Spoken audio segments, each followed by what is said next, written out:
Alabay robotumuzun ilkinci maketini yuwaş-yuwaş taýin bolýar.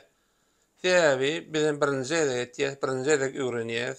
Elbetde ilkinci maketimizi korobkadan ýasadyk. Walmartdan sponsor aldyk diýsem, näme bolarka? Onun üçin ilki dolar türüye gitip gördük. Näme almaly? Dolar türüni bilýänler, $1, $2'dan ýöne bir tap bilmedik gerek adymyzy.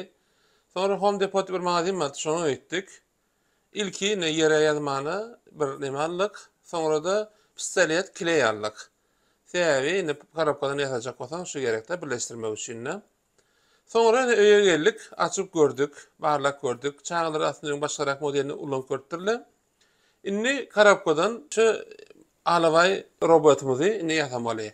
Täbi inni biz şu taýinladyk. Black Friday garaşýas.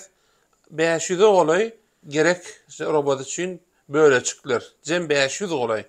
Yeke entek soramızok. Şu wa taýarlap otýuz. Black Friday diýip bilýäňiz. Ine arzalatçy bolýar. Şu arzalatçyda ine näse baha bize arzan alyp berek, şonu çygaw elbetde. Makul hyzmat terjime merkeziň bize beren sponsorluk tölegi azyrak. Şu tölegi bilen hem elmeden etmeli. Ine öňüm diýişmeýärlik 1-2 bu 3-nji videomuz.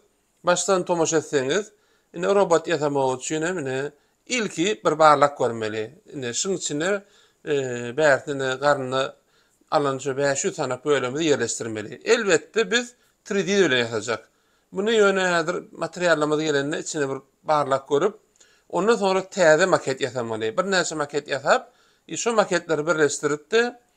Ondan gerekli atlamada näme bar, näme ýok şonu bilsek, ondan nähip bolsa, ine robotumuz taýin bolar. Bir näçe bu dowam eder. Şonuň üçin hem size kıysaçyk part 1, part 2, part 3 şekilde paylaşarız. Hemmesini tomaş edin, belki de gyzykly bolar.